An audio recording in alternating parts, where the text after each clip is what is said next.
Hello, YNABers. My name is Jesse Meekum, and this is podcast number 353 for YNAB, where we teach you 4 rules to help you stop living paycheck to paycheck, get out of debt, and save more money. I am pleased to have with me today Dr. Ryan Law. He is a professor of financial counseling at Utah Valley University, and he gives me the great privilege to come and speak to his class, his financial counseling class, each semester. And I get to introduce YNAB to these very bright students.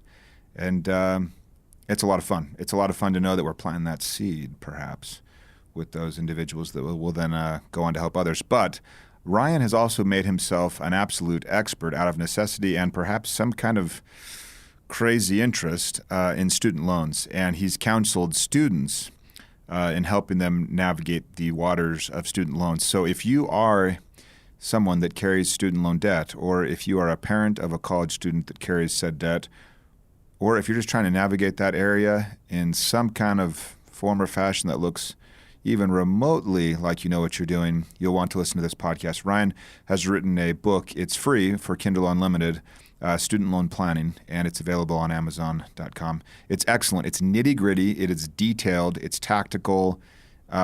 It's short, and it gives you everything you need to know and nothing that you don't, and I highly recommend it. However, if you just want to get the high-level stuff, here are Ryan and I speaking about that ever-present student loan.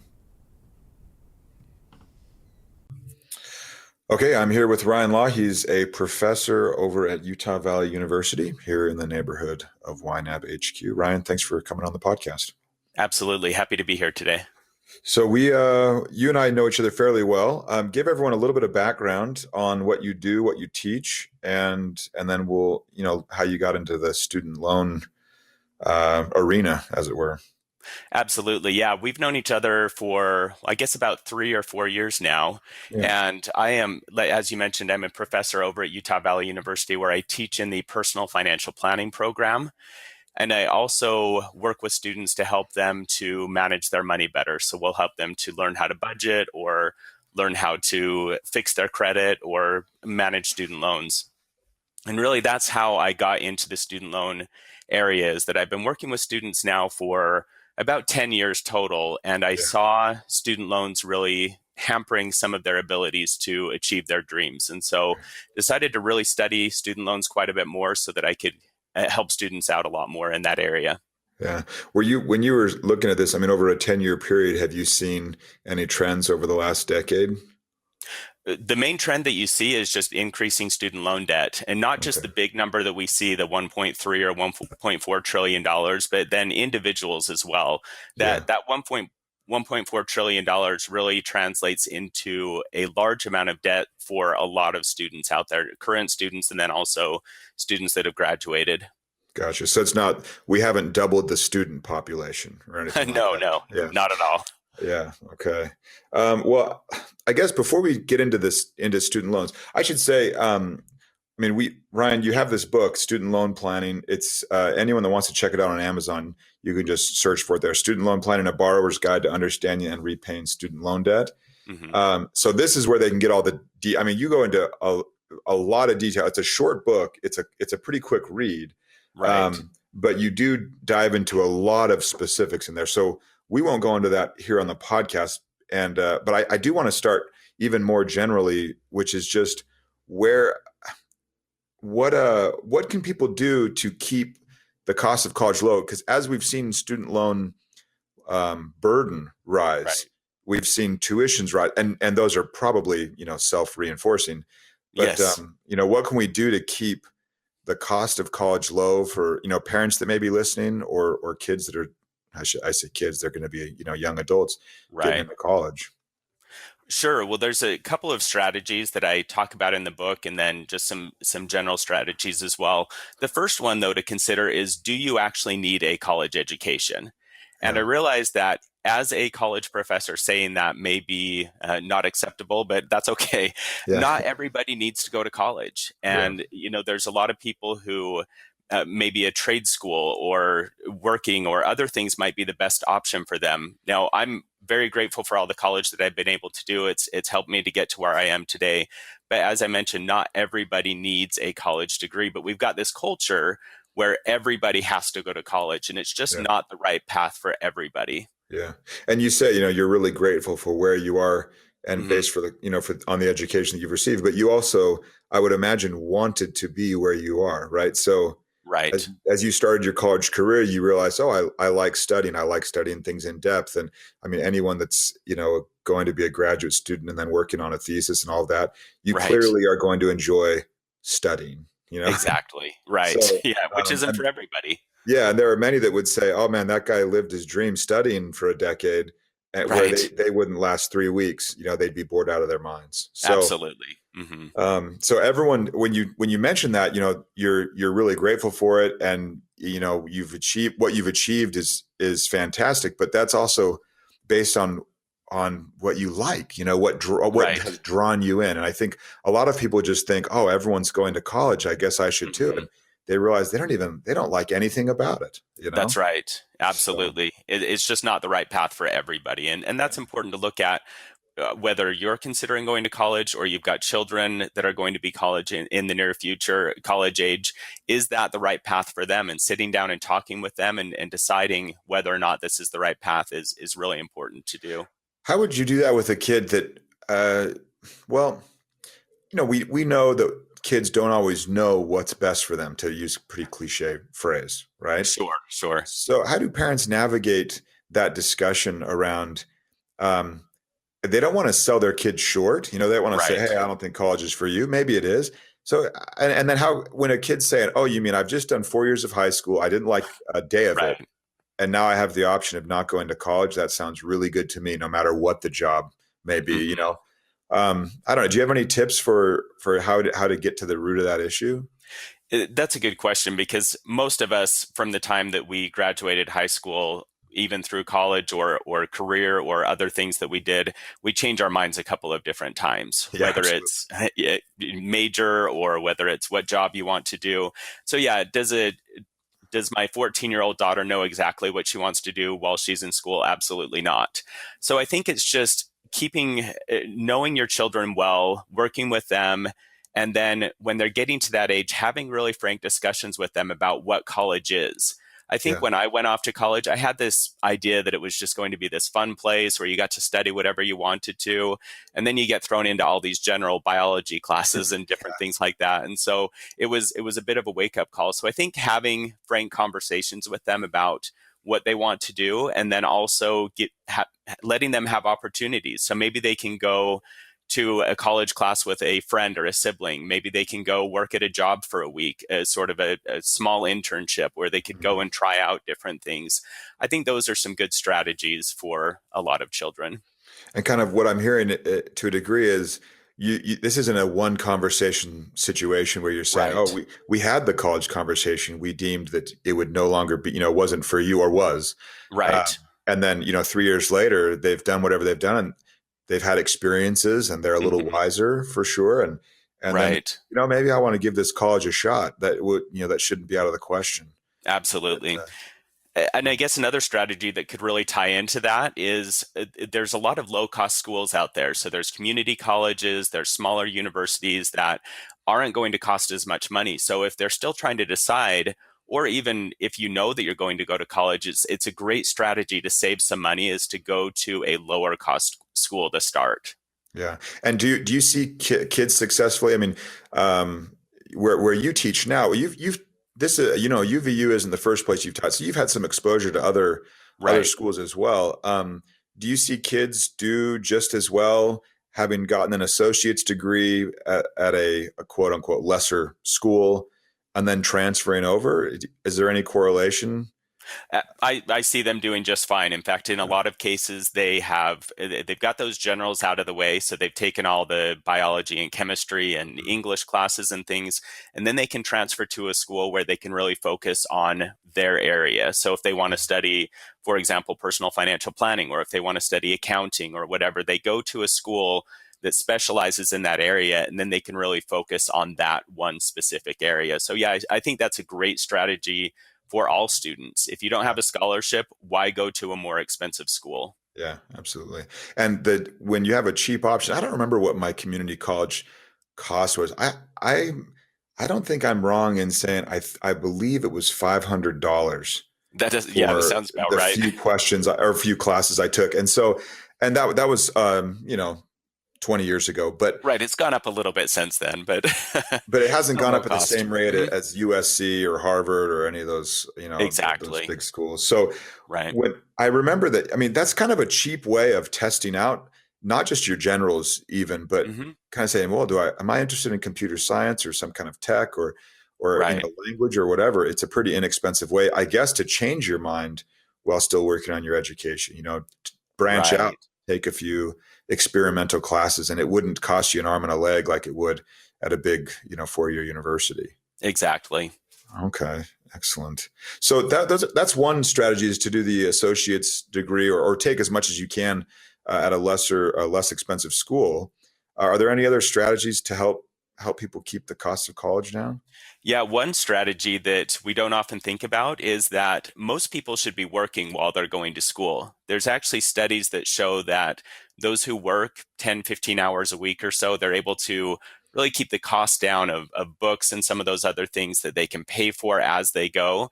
And also, those who do work while they're going to school actually do better academically than those who don't. So it's a great strategy, so you're not taking out as much in student loan debt. If you're tying that into going to a low cost school as well, you could really walk out of there with little to no student loan debt. Okay, interesting. So just a little bit of work, 10, 15 hours Hmm. makes a difference. It probably just goes back to time management, Right. recognizing, okay, I've got this job, I got to get these things done.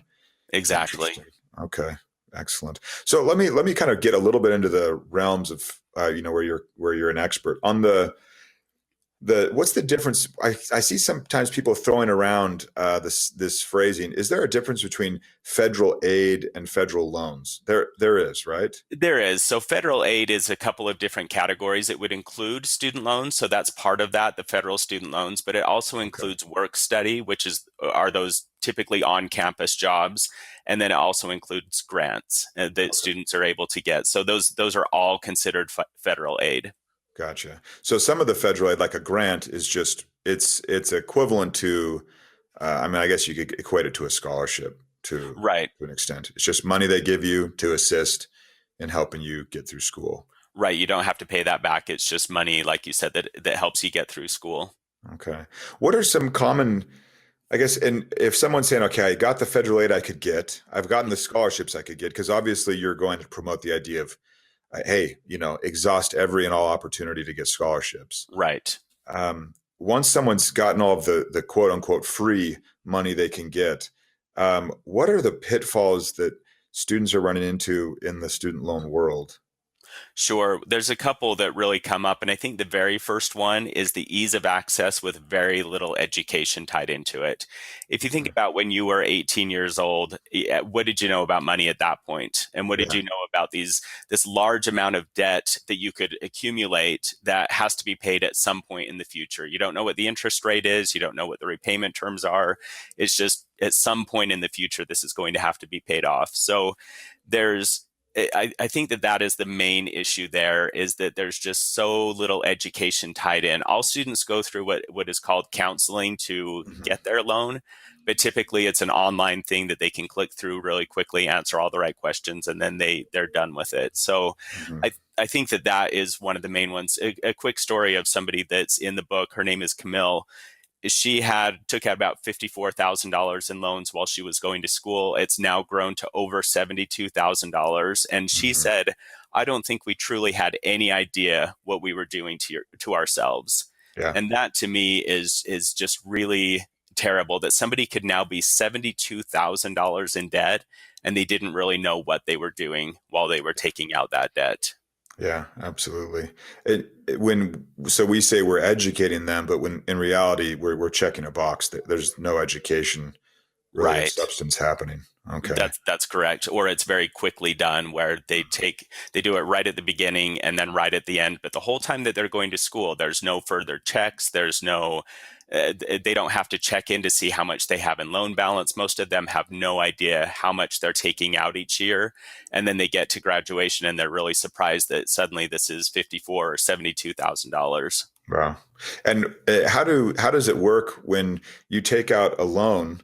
your freshman year, does that loan begin accruing interest even though the payments don't need to start happening until you graduate? On some, there's different types of loans. So there's some that are subsidized by the government, and those ones you don't have to pay, no interest accrues. So you take out Okay. $5,000 your freshman year, it's $5,000 when you get to graduation. But Hmm. there's other ones, unsubsidized student loans, that are accruing interest the entire time that you're going to school. Wow. And why would someone take an unsubsidized loan? Do they not qualify for the subsidized loan? What would be the reason? Or do they Right. not understand it?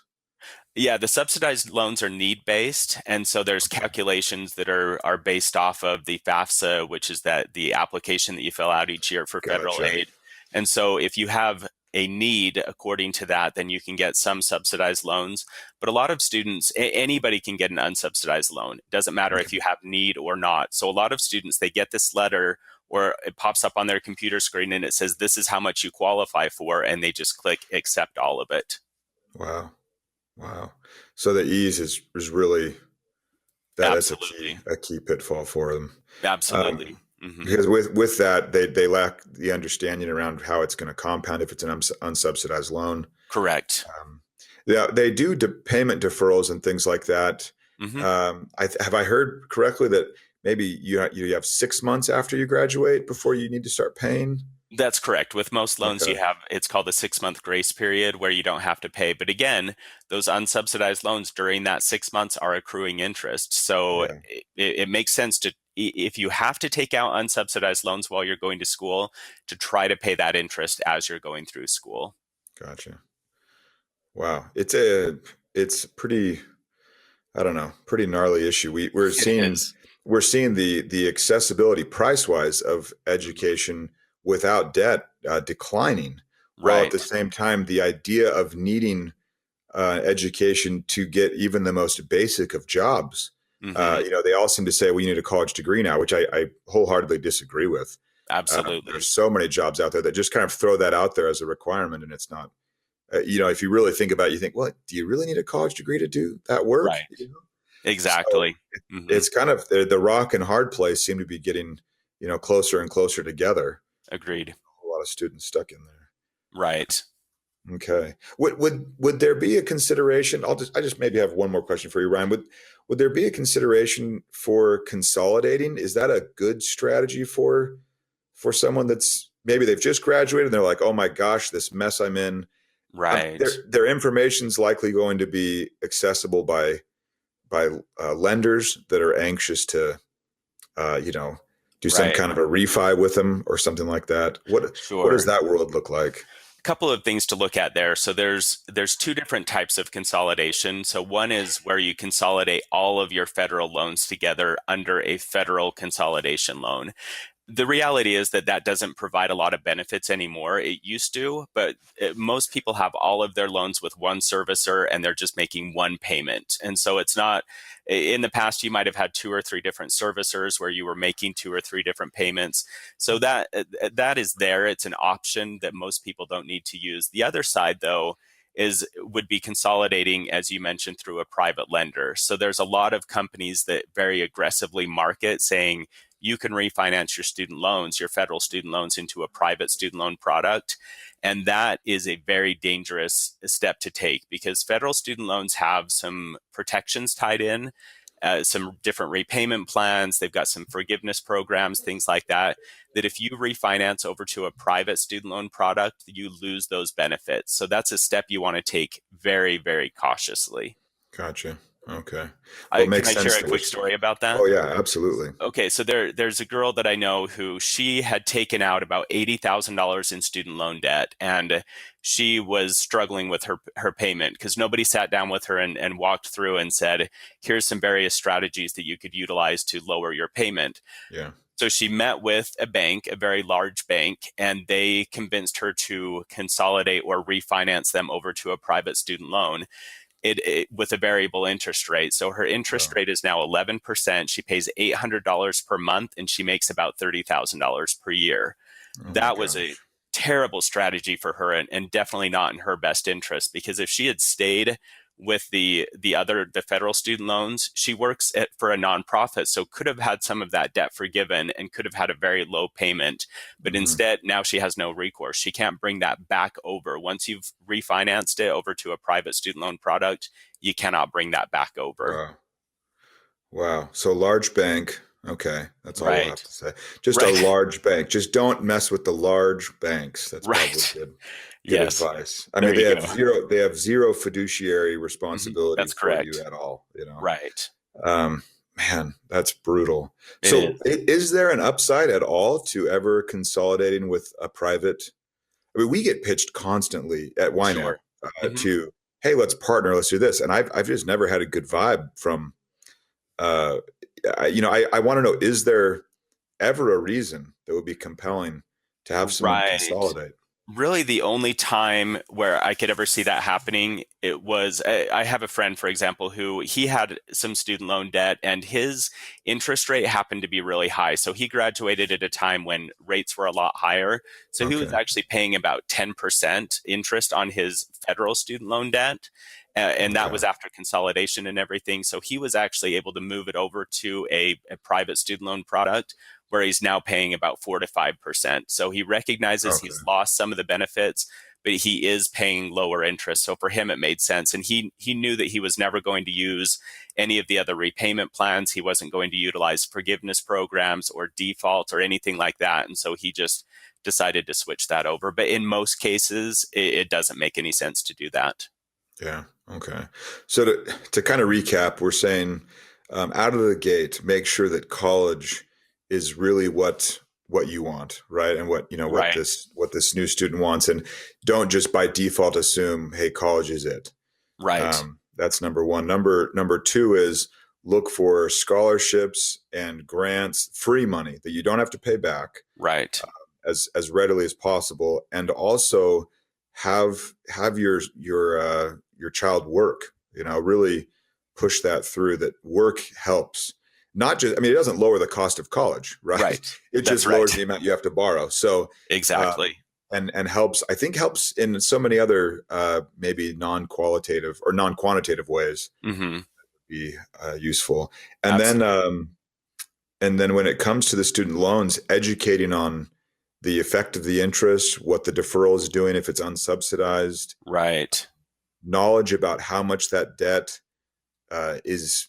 how large it's becoming, how we could do so much better there for students if we, there was blinking lights around this Mhm. number, and lots of feelings of, foreboding, maybe. Right. There's so much we could do, but Absolutely. okay. So your book here, let's plug it one more time just to make sure people know. And I know you made the book super cheap on Amazon. Right. I know you weren't saying, "Hey, this is my moneymaker," Right. So you're really trying to get ahead of the curve, because I know you work with a lot of students where they've already made steps, and you're Correct. trying to do your best in the situation they're now given. But I feel like if parents and students will read your book beforehand, Right. it could help them avoid a lot. So it's just called Student Loan Planning, Hmm. A Borrower's Guide to Understanding and Repaying Student Loan Debt. And this is Ryan Law, if anyone's Googling that. So Ryan Law is the author and has me come and speak every once in a while and share my random thoughts with his students that seems to go over okay. We've seen It does. So, Yes. The student, yeah. it's the most requested session every semester is get Jesse back here. So That's been fun. It's a nice break too. It's just fun.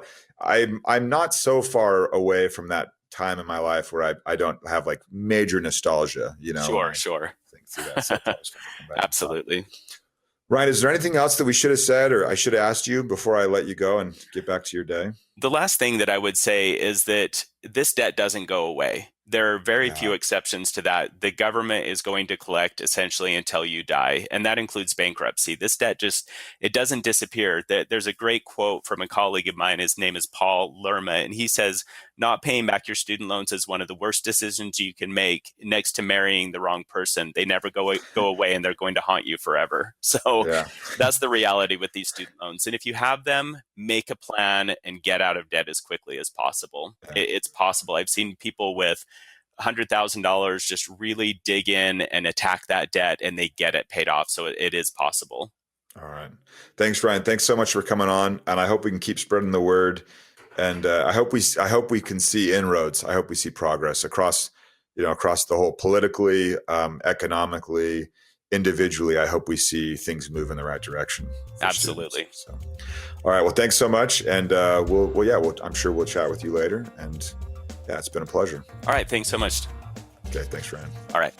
And that's a wrap. Until next time, follow YNAB's 4 rules and you will win financially. You've never budgeted like this.